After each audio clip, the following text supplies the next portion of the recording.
know if I am or not via YouTube because it's not showing up.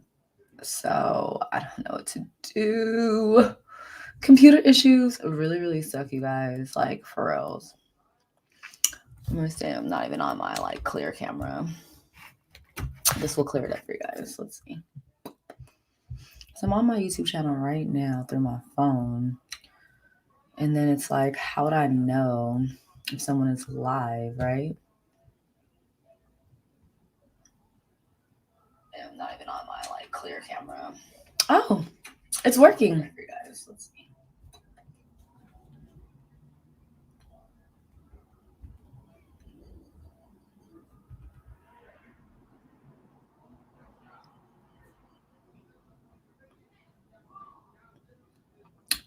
Okay, so it's working.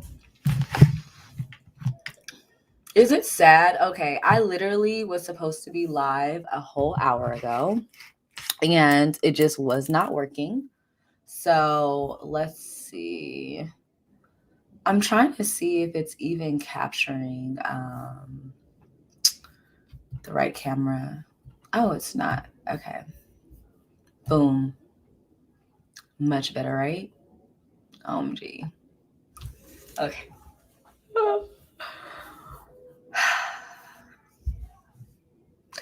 I honestly wanted to get on here and talk to you guys live, and I'm trying not to get discouraged because this is my first time live.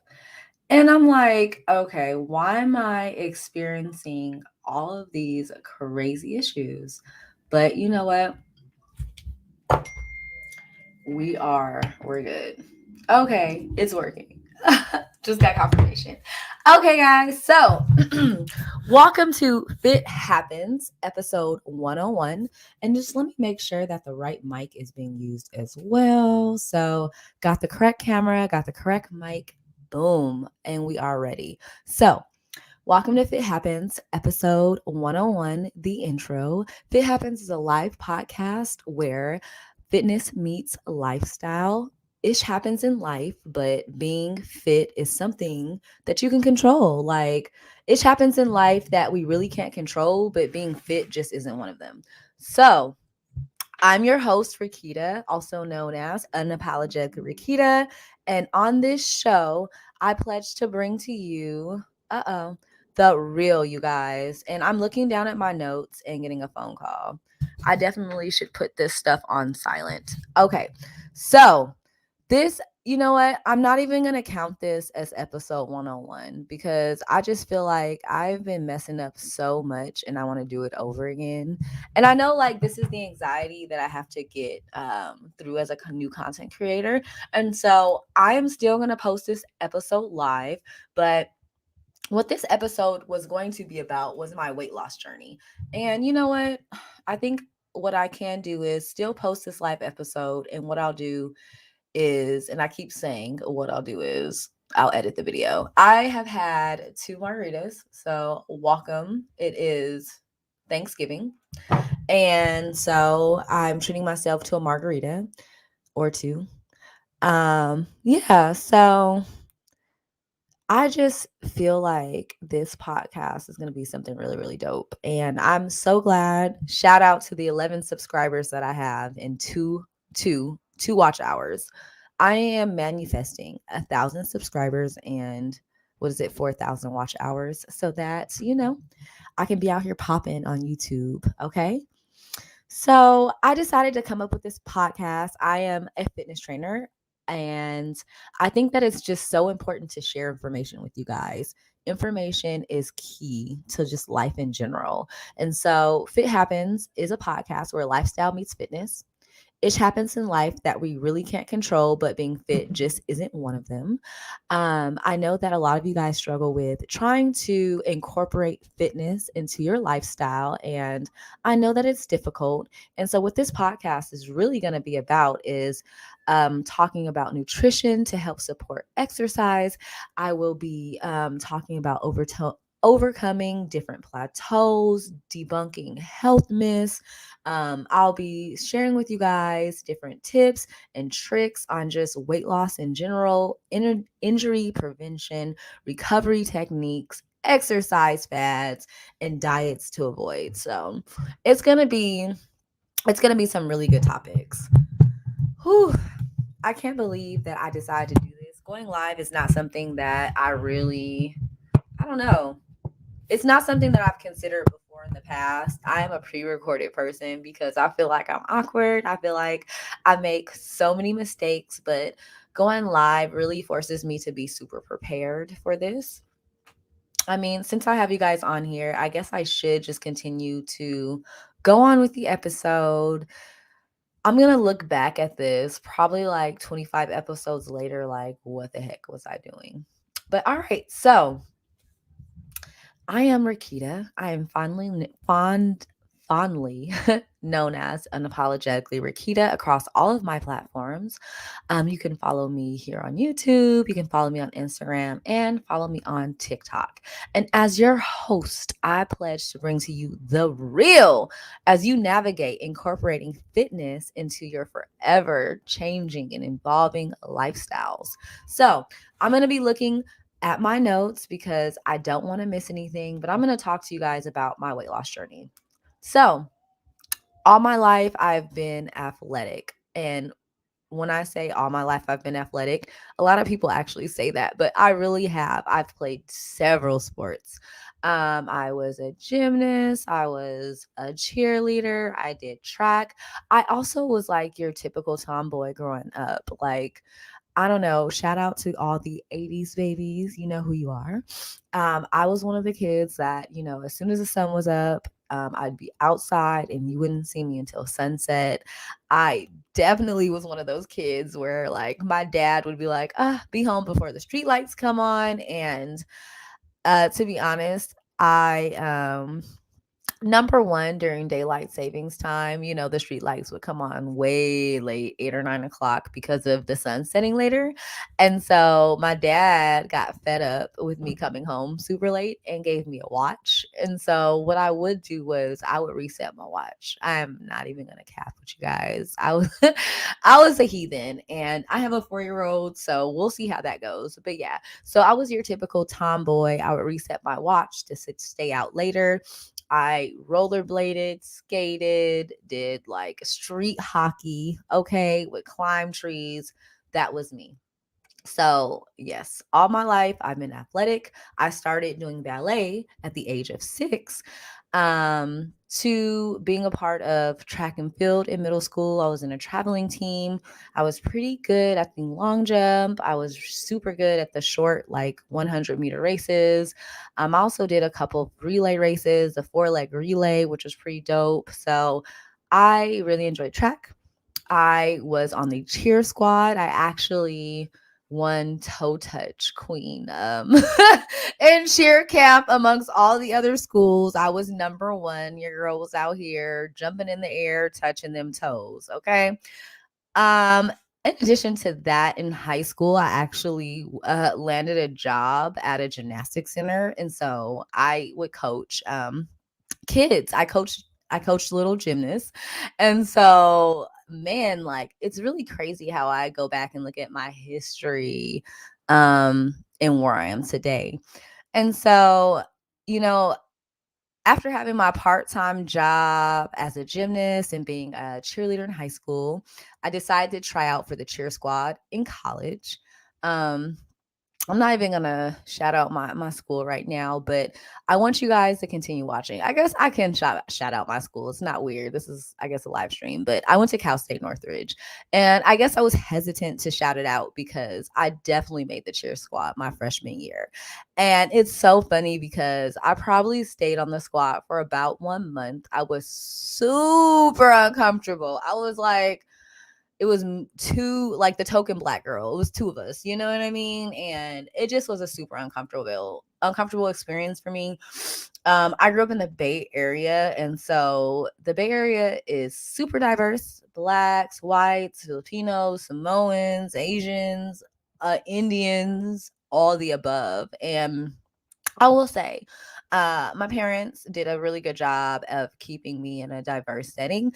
And so coming to Cal State Northridge, which is in the valley of Southern California, and being one of the token Black girls and coming from a cheer squad where it's predominantly, well, yeah, I would say at least 50% Black, was very interesting. And I don't know, it was an experience that I wanted to have in college. So I decided to leave the team. So yeah. And so, funny story, I also tried to join the dance team in college, and I will never forget, I went to tryouts and we did this spin. And let me tell you guys, I was busting my moves. Okay. I was getting it. And I hit that spin, and baby, I don't know, I was on the float. So, yeah, needless to say, I never actually went to the tryouts. This was actually practice for the tryouts. And once I kind of like fell on the floor, I decided probably dance isn't for me. So, my fitness journey really picks up after college. After college, I became a CPA. I was working in corporate America, 60, 70-hour work weeks. No lie, you guys. And literally, my only relief was going to the gym. And at that time, I was like, you're green. Like, I signed up for a $30 membership that I need to use. So listen, I walk into the gym, no plan, no idea what I'm doing, completely clueless, you guys. And so I would do a lot of cardio, probably for the first couple years, honestly, all cardio. I would just like hit every cardio machine, from the Stairmaster to the treadmill to the bicycle. I would just be rotating on the cardio machines. And then I would sit in the sauna, do some abs, leave the gym. It wasn't until I decided to try a couple boot camp classes, and I actually tried a personal trainer during that time. And I started to kind of get comfortable with weights. Man, if you've ever been to the 24-hour fitness on Crenshaw and Slauson, no, not Crenshaw and Slauson, Almacian against Slauson, I'm putting it out there. It is extremely nerve-wracking. For anyone that has gym anxiety as a beginner, that totally was me. You would like hardly ever catch me in the weight room. I never, ever wanted to go down there. Number one, I didn't know what I was doing. Number two, I was just like, you know what? Like, all these fine men is down here. Okay, with their little shirts off and their muscles. The last thing my behind wanted to do was embarrass myself. Like, I ain't about to be out here like thinking I'm doing something and I don't know what in the world I'm doing. And you know what? It's funny because I graduated college in 2010. And I mean, like, cell phones were still very popular, obviously, in 2010. But I don't know, like, everyone wasn't pulling out their phone to record. There is no such thing as like a trending video and going viral that I can remember 10 years ago. So I didn't have to worry about that. But I only can imagine for you guys out there who suffer from gym anxiety, and men suffer too. It's not just women. Men get intimidated, especially a beginning male that hasn't worked out. They don't know what they're doing. And then they have these crazy men that are lifting weights and, oh, ooh, like, who want to hear all that? Like, shut up. Anyways, don't mean to offend you guys. But yeah, so gym anxiety is real. So that was totally me. I don't know, in 2015. So I graduated college in 2010. So probably for about 5 years, I went to the gym and really didn't do weights. 2015, I put myself out there and decided to do weights. I was doing your squats and deadlifts and doing a lot of the machines, not a lot of free weights. And 2015 is such a significant year for me because, one, I felt like I was in the best shape of my life. I was doing boot camps, and I was always one to like switch things up. I never ever like maintaining a boring exercise routine. So I would do dance classes. I did cardio barre for a while. I would run along the beach. I would go to the gym. I'm one to always switch things up. However, in 2015, I tore my meniscus and actually had to have knee surgery. And so that was such a big blow to my ego. For a long time, my knee recovered, but my body didn't. I swear to you guys, like from 2015 to about 2017, I definitely did lose a little bit of weight, but I just was not in that physique that I'd worked myself up to in 2015. Now, 2017 is a significant year because that's the year in which I gave birth to my beautiful daughter. And baby, let me tell you, so I'm between 5'3" and 5'4". I've been told that I'm 5'3.5". So typically I just tell people I'm 5'4". And when I delivered my child, I was 190 pounds. Why did you guys let me gain all that weight? I'm really gonna take this content and edit it and drop in some videos for all of these time frames so you guys can get a complete picture of my weight loss journey and see literally like where I started versus where I am now. So yeah, I delivered my daughter. I was 190 pounds. After giving birth, I decided to get super serious about my fitness again. Mind you, I'm still a beginner. I'm still nervous from having knee surgery. And yeah, so I even started a YouTube channel to document my journey. And I did 2 videos and I decided like YouTube wasn't for me because of the editing and blah, blah, blah. But here I am. 4 years later, back on YouTube. Man, can you imagine if I would have stayed on YouTube 4 years ago? We probably wouldn't even be here like right now. I would be a YouTube star. Hush, I would be a YouTube star. Okay. So I just realized I'm like chatting away and I'm not even looking at my chat. Oh, haha. Look, I actually have a comment.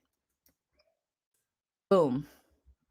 All right, here I am. Here I am. I'm back. I'm back. I'm back. So, 2017, I started, well, obviously not 2017. I would say 2018. I got serious about my journey back to my wellness, and in 2019, I tore my meniscus again on the same knee. No cap, you guys. And so once I tore my meniscus again, I was like, okay, what am I doing? And even at that time, no, 2019 is the same year, yeah, in which I've got a Peloton. And so I would always like censor myself and try and do super like low impact exercises because of my knee, but for some reason I ended up tearing it again. So boom, 2019, November 2019, second knee surgery. January 2020, I have my physical. I get slammed with this pre-diabetic diagnosis. And so, as you can see, like, or if you like, my ego was pretty low. Number one, I couldn't really work out because I was literally still recovering from my knee.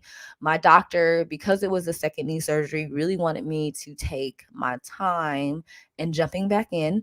He didn't even want me to go to physical therapy for like 3 months because he wanted to make sure that my knee was healing properly. So it sucked. And then getting that diabetic pre-diagnosis at this point, I think I'm 32, turning 33, and I'm pre-diabetic. I could have never imagined. So that literally was a jump start for me in January 2020, right before the pandemic hit. So I talked to my doctor. I let him know what was going on, my knee doctor, that is. And he finally approved me for physical therapy. And once I started doing physical therapy in March of 2020, I started my fitness journey all over again. But this time I had a different purpose. And that purpose was my beautiful daughter. The last thing I ever wanted was to be a person suffering from medical issues that I could have avoided and to project those medical issues on my daughter, right? Like, we obviously want to be better for our kids. And for me, if it's inside my control, I was going to do whatever it takes to be the best, well fit self, right? Okay. So, when I tell you guys the restart of my journey was walking. Now, obviously, we're in what? I probably started my fitness journey in 2010. We're in 2020. So I spent 10 years of fad diets, 10 years of yo-yo dieting. I mean, I literally tried Herbalife. I tried keto. I tried all these different like boot camps and diets and fasts. And so you know what? I had made a commitment to myself this time around that I really was going to listen to my body and see what worked for me and just kind of make small, sustainable changes. I didn't want to take out full what is it, full food groups. Like, I'm just not going to eat carbs, I'm just not going to eat sugar. I really just talked myself and saying, like, you know what, moderation is key, portion control is key. One thing that I did do was intermittent fasting, IF. For me, it worked. Like, one of the things that I personally struggled with a lot of my trainers that I'd gotten previously in my fitness journey was eating every 2 to 3 hours. I'm a woman that has things to do. I am always on the go. And when I tell you guys, I was eating like cold food in the car and really trying my best to stick to it. In my accounting career, I've always been a consultant, and a consultant in which I would travel around the Southern California area, having various clients in different places, from San Diego to Santa Barbara, times where I even travel out of state, and to top it off, in January 2020, out of the country for my work assignment, in which I was in Hong Kong. And so, yeah, your girl be busy. And then top all of that, I'm a single mom of a 4-year-old. Currently, she's 4. So prior to that, I mean, she was even younger, which means your girl's been busy. So I tried intermittent fasting. I would do the 16-8, 16 hours fasting, 8-hour eating window, and typically it would equate to about 2 meals and 2 snacks. And yeah, like, it worked for me. And so we're gonna fast forward from March 2020 all the way through actually to the beginning of 2021. I'd lost about 25 pounds on my own. And that was through a lot of cardio because, again, the pandemic had hit. And so gyms really weren't an option. I was fortunate enough to had already owned a Peloton. At that time, I did a lot of hiking as well to kind of get outdoors and not like go crazy during the pandemic. And then I had a couple of free weights. But again, I still had no idea what I was doing. It wasn't until earlier this year I invested into obtaining a personal trainer. I just knew that I'd reached a certain point in my fitness where it's like, you know what, like, I really can't do this by myself. And so, yeah, got a personal trainer, start working out. Um, and it was great. I literally had a personal trainer from February of this year through June. And while I had got myself down 25 pounds, the personal trainer really kind of helped, I would say, recomp my body, show me weights, which I already knew weights, but really those little form corrections that I had no idea that obviously would help prevent injury. Boom, that's what it was good for. So getting a trainer helped me pretty much get over the phobia of lifting weights. Because yeah, I was deadly nervous. I didn't want to get injured again, and have to stop because boom, it's like I lost all this weight. I'm in a good spot. Like, I want to continue my journey. So not only did my trainer kind of help me with, number one, just gaining confidence in lifting weights again, he also inspired me to become a personal trainer. Personal training is something that, well, I would say, like I said, being athletic was something that was always near and dear to my heart. I would work out a lot of times over the past 10 years with friends. And I remember like a couple friends telling me, like, you should be a trainer. And I was just kind of like, like, there's a certain lifestyle I want to live. And I just didn't think that personal training could support that lifestyle. And so it was not something that I ever considered. Like, working out for me was always a hobby, always a passion, and just kind of like a stress reliever. Um, it helped relieve stress in my busy corporate America life. However, my trainer inspired me and kind of showed me that, number one, not only is there money in personal training, it's just like a certain level of gratification that you get from helping somebody. And so, throughout documenting my personal journey, weight loss journey on Instagram, I would get so, and I still do get a lot of you guys commenting, DMing me, either words of encouragement and motivation, asking for tips and ideas, on how I lost weight. And so, you know what? For me, it became more than just a hobby. It's become like a passion and purpose. I remember probably about 3 years ago now, I had a little church group where I was going to church and I was a part of the young adult group. And I literally would train these young ladies at the park. They asked me, like, wow, you work out a lot. We want to work out, can you help us? And so I have some videos and some pictures that I'll have to throw up on the edited version of this video. But yeah, like your girl was out here coaching group classes and really didn't know what I was doing. Shout out to you ladies for trusting me. So it's been a transformation. Like I literally fell in love with fitness and the transformation of the human body. I love being able to share my journey with my tribe on IG and my new tribe now on YouTube. And so yeah, so after some soul searching, I felt like it was time for me to make a shift. So over this year, I literally I did a fitness internship. I got my fitness certification. I created a home gym and became a personal trainer.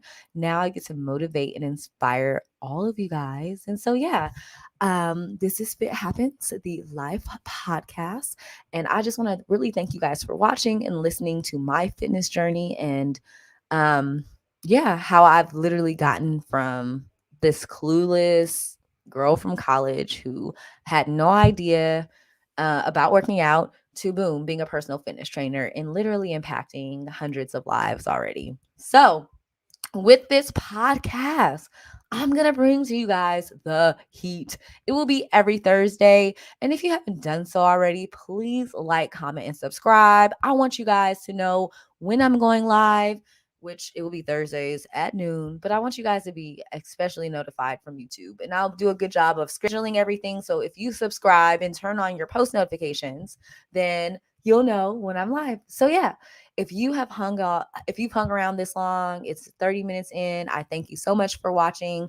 I decided to do the live format because I really want to interact with you guys. And so having this live chat is pretty cool. So once I get some more viewers, and once I get some more viewers, I'll be able to interact a lot more.